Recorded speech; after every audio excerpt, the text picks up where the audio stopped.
The Browns may not realize it, but they could be the pawn in John Harbaugh's chess match. As he makes the rounds with multiple NFL teams, Cleveland's instability is giving him the perfect foil to negotiate from. Harbaugh is using these conversations not just to find the right fit, but to force every organization to reveal how much power they're willing to give up. His demands are precise, not just money but autonomy.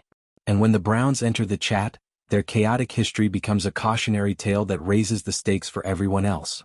In this high-stakes game, Harbaugh's message is simple. Talent isn't enough, structure is everything. And for a player like SHEDEUR Sanders, that's more than theory.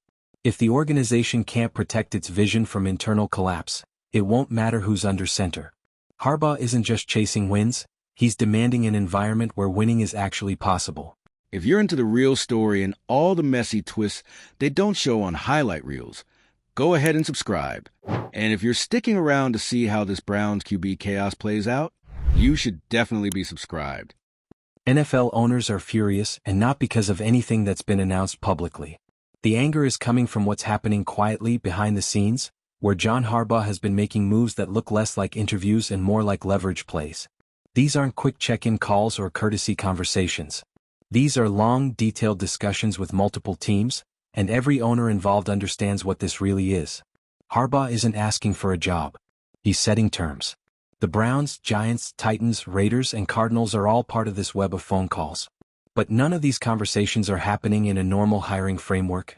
Harbaugh isn't flying out. He isn't meeting ownership in person. He's not laying out a vision board.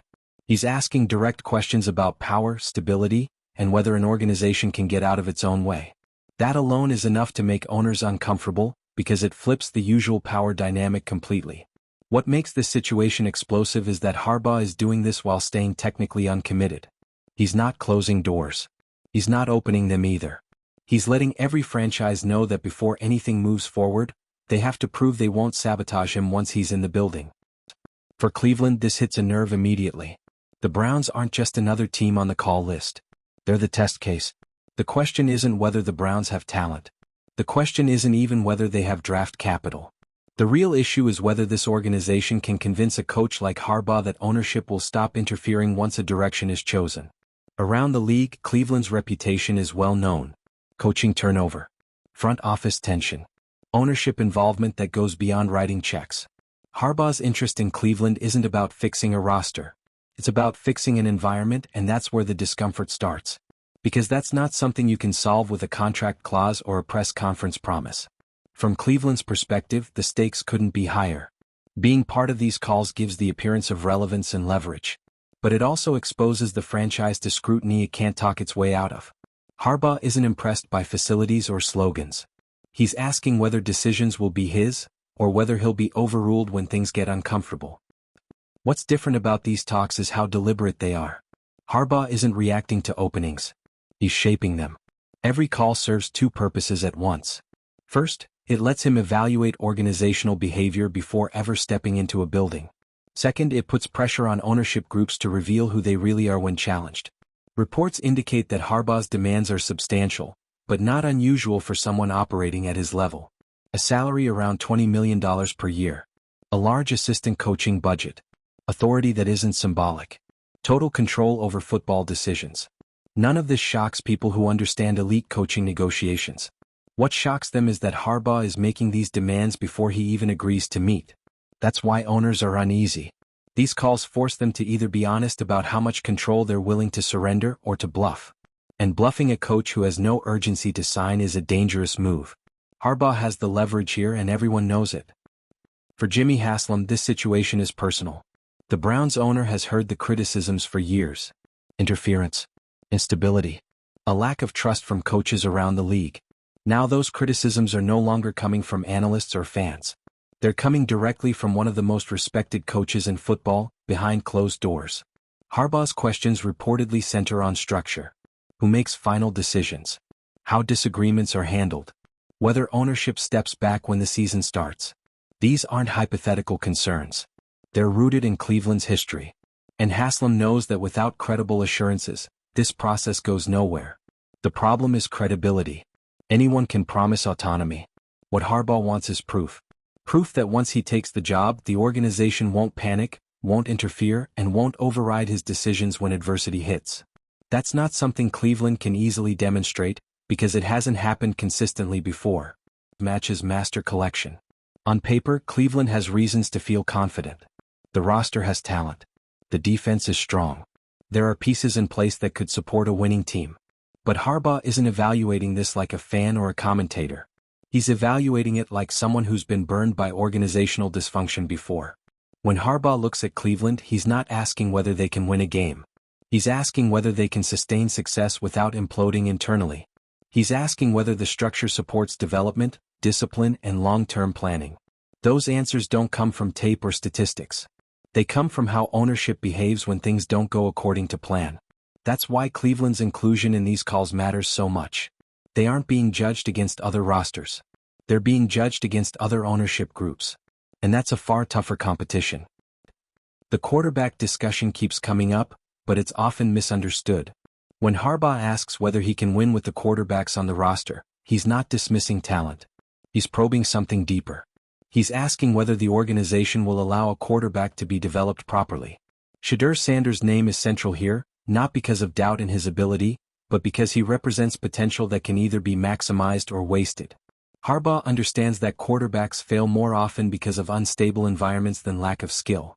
Sanders' future depends on coaching consistency, clear vision, and patience. None of those exist without organizational alignment. So when Sanders is part of the conversation, it isn't about schemes or playbooks. It's about whether Cleveland can provide the kind of environment where a young quarterback can grow without constant upheaval. Harbaugh's interest is conditional, and those conditions extend far beyond the depth chart. What frustrates other owners is how effectively Harbaugh is using Cleveland as leverage. Whether or not he intends to take the job, the Browns' presence in these discussions strengthens his position with every other team. They become the example, the pressure point, the warning. If Cleveland is willing to meet his demands, what will others do? If Cleveland isn't, what does that say about their leadership? Harbaugh doesn't need to say any of this out loud. The implications are obvious. And that's why these calls have unsettled ownership circles across the league. This isn't about urgency for Harbaugh. He's not chasing a deadline. He's testing organizations to see which ones crack first, which ones overpromise, which ones reveal their habits without realizing it. From Haslam's standpoint, this is a moment of truth. The Browns can either continue operating the way they always have, or they can fundamentally change how power is distributed inside the building. Harbaugh's interest forces that question into the open. The challenge is that even sincere promises may not be enough. Harbaugh is evaluating patterns, not statements. He's weighing Cleveland's history against its words. And history carries more weight in these negotiations than optimism ever will. For Haslam, the decision isn't just about hiring a coach. It's about deciding whether ownership is willing to step back in a way it hasn't consistently done before. That's the real negotiation happening beneath the surface. Publicly, nothing changes. Sanders speaks like a quarterback focused on development. The organization maintains its usual messaging. But privately, his future is tied to decisions far above his control. Whether he thrives or struggles will depend heavily on whether stability finally arrives. Harbaugh's potential involvement represents structure, consistency, and accountability. Without that, Sanders' talent risks being undermined by the same issues that have plagued Cleveland for years. This isn't speculation. It's a pattern seen across the league. That's why Sanders' name carries weight in these talks. He's not the obstacle. He's the investment. And like any investment, its success depends on the system built around it. In the end, this isn't about salary, titles, or headlines. It's about trust. Harbaugh wants to know whether an organization will let him do his job without interference. Cleveland wants to prove it can change. The gap between those two positions is where this entire situation lives. Whether Harbaugh ever takes the Browns' job almost feels secondary. The bigger issue is what this process exposes. It shows that organizational stability is the real currency in the NFL. Talent matters. Coaching matters. But structure matters more than anything else. If you found this breakdown helpful, make sure to like the video, share it with other football fans, drop your thoughts in the comments, and subscribe for more deep dives into the stories shaping the league. Matches Master Collection. The Cleveland Browns aren't used to being in the middle of the coaching carousel power struggle, at least not like this. They've been here before, sure. Coaches come and go, quarterbacks rotate in and out, and fans hold their breath for a rebuild that actually lasts longer than a season and a half. But this time it's not about what Cleveland is offering, it's about what they're being asked to prove. Harbaugh's approach flips the typical process on its head. Instead of franchises interviewing him, he's interviewing them. Cleveland is stuck in a strange position. They want to be the chosen one, but they also know the moment they push too hard or say the wrong thing, they're off the list. And it's not because of wins and losses, it's because of everything that happens off the field. Behind every one of Harbaugh's calls is a checklist. It's not about formations or game tape. It's about hierarchy. Who's really in charge? What happens when the season hits a rough patch? Do executives panic? Does ownership step in? That's what he's watching for. Because once a team shows its hand, it's almost impossible to unsee. Harbaugh's not looking for a team to say all the right things, he's looking for silence from the top when it matters. For coaches, nothing undermines authority faster than an owner who suddenly wants to be part of every Monday meeting after a 2-game losing streak. Cleveland's history of impulse decisions and sudden shifts in strategy are the exact kind of red flags Harbaugh is filtering for. So when he keeps circling back to Cleveland, it's not because he's sold. It's because he hasn't heard what he needs to yet. Every unanswered question becomes a reason to keep them at arm's length. Jimmy Haslam may not be the loudest voice in public, but inside the league his fingerprints are everywhere. Harbaugh knows that. Everyone involved knows that. That's why these calls aren't about surface-level talk, they're about system dynamics. Who has veto power? Who sits in on draft discussions? Who gets final say on coordinators? The Browns' structure has been questioned for years. GMs have come and gone. Coaches have been publicly supported 1 month and fired the next. Harbaugh doesn't need a history lesson. He's watched it all happen. That's what makes this situation so delicate. The Browns aren't just trying to land a big name, they're trying to convince someone with options that they won't be a problem after the handshake. Haslam's challenge is bigger than money.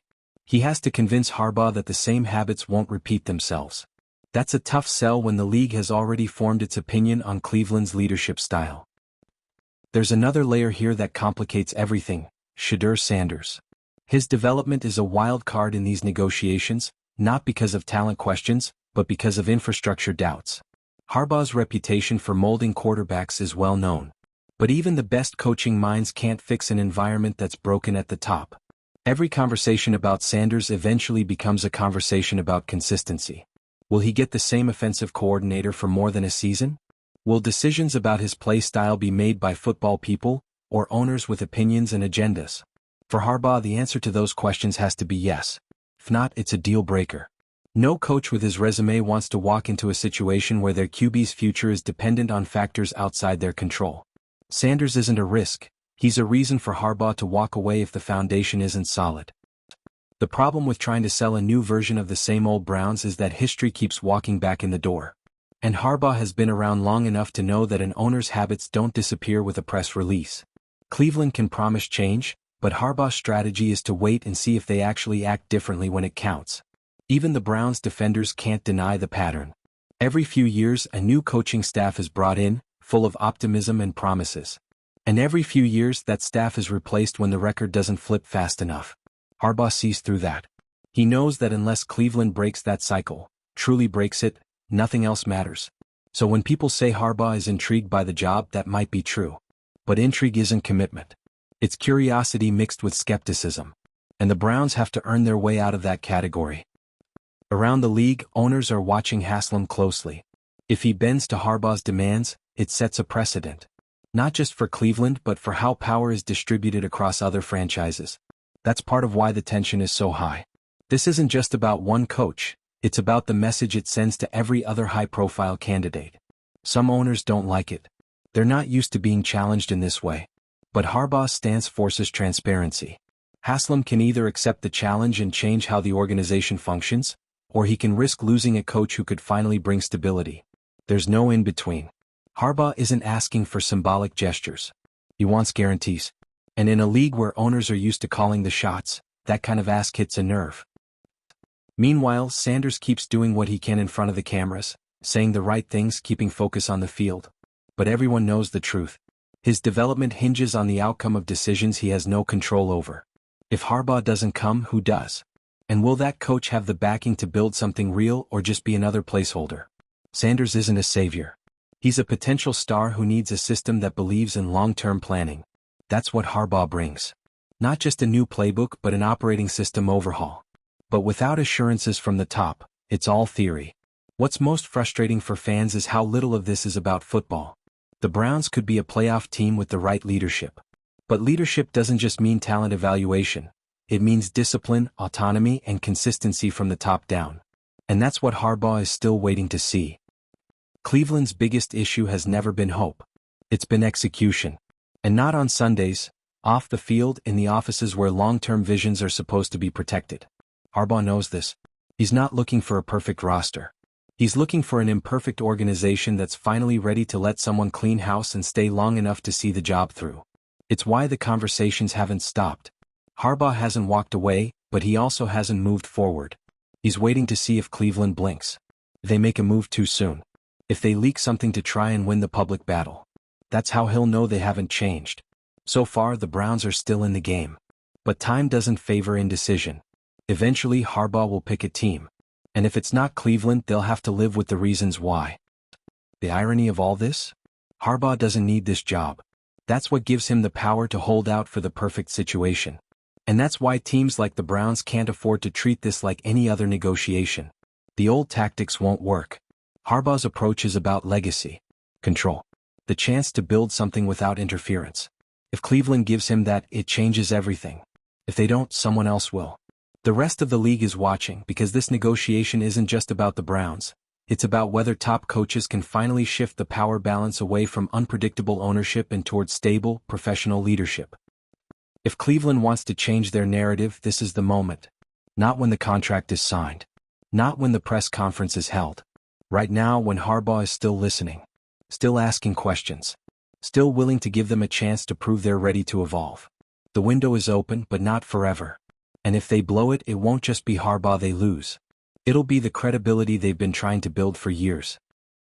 The most uncomfortable truth in this entire situation is that Cleveland isn't just being evaluated, they're being exposed. Harbaugh's approach is pulling back the curtain on how this franchise really operates, and Jimmy Haslam is right in the center of it. That's what makes these negotiations so different. Harbaugh isn't just interviewing for a job. He's diagnosing a power structure. And when the owner is part of the problem, fixing it means stepping aside. That's the kind of message no billionaire wants to hear. But Harbaugh's not sugarcoating anything. He's laying it out plainly. If he walks in, he's in charge. No backseat steering. No friendly advice from the suite. Just football decisions made by football people. It's the opposite of how the Browns have operated for years. And that's the entire point. All of this matters not just for Harbaugh, but for the players stuck in the middle of the power games. Especially SHEDEUR Sanders. He's not some project who needs a miracle. He's a quarterback with potential that could be elevated or destroyed by the culture around him. If Harbaugh takes the job, it signals that Cleveland is finally ready to build something real. A full system. A plan that lasts more than one bad season. Sanders becomes part of that vision. But if Harbaugh walks away, it says something louder than any press release. The dysfunction won. Coaches can only do so much. Quarterbacks can only develop so far. The environment has to match the ambition. And right now, Harbaugh is still waiting to see if Cleveland is willing to meet that bar. This isn't just a coaching hire. This is a franchise crossroads. The Browns are either about to evolve, or repeat history. And Harbaugh knows it. That's why he hasn't made a move yet. He's giving them just enough time to show who they really are. That's what every phone call, every request, every condition is about. Pushing them to prove they've changed without letting them say it. And let's be clear, other teams are watching how this unfolds. If Cleveland can land a high-level coach by doing things the right way, it sets a new precedent. If they fumble it, they reinforce every stereotype they've been trying to shake for 2 decades. The Browns want a new chapter. But Harbaugh's making sure they actually deserve to turn the page. What Harbaugh is doing is bigger than negotiations. It's a masterclass in strategic control. He's not chasing headlines. He's controlling the narrative without saying a word publicly. Every leaked condition, every rumored demand, it all puts the pressure exactly where he wants it, on ownership. The power here doesn't come from desperation. It comes from patience. Harbaugh can afford to wait. The Browns can't. That imbalance is what gives him the upper hand. He's not asking for the world. He's asking for proof that he won't walk into the same disaster so many others have. If Cleveland's serious, they'll step up. If they're not, they'll fold under the weight of their own habits, again. It's ironic, really. The Browns are closer to being a functional, competitive team than they've been in years. The roster isn't broken. The defense is good. The quarterback room has promise. But the piece that's always missing is the one no draft can fix: leadership alignment. You can't coach around dysfunction. You can't out-game plan disorganization. And that's what Harbaugh is holding a spotlight to. He's saying what plenty of coaches have thought but never said aloud: fix the structure or don't bother calling me. That's why this moment is so critical. Because it's not about whether the Browns are good enough, it's whether they're honest enough to admit what's held them back. If Haslam wants this to end differently, it has to start with accountability. Quiet, behind-the-scenes accountability. Not a media tour. Not a friendly leak. A real shift in how things operate. Harbaugh's not asking for blind trust. He's asking for room to work. And honestly, Cleveland fans deserve that. They've seen every version of disappointment this league can offer. What they haven't seen, what Harbaugh could finally bring, is clarity. A system that actually makes sense. A culture that isn't driven by panic and overreaction. The next move belongs to Haslam. And whatever he decides will echo for years. If you've stuck with this story all the way through, hit that like button, throw your thoughts in the comments, share this with the most frustrated Browns fan you know, and subscribe so you don't miss what happens next. Because this isn't over. And depending on who blinks first, it could change everything.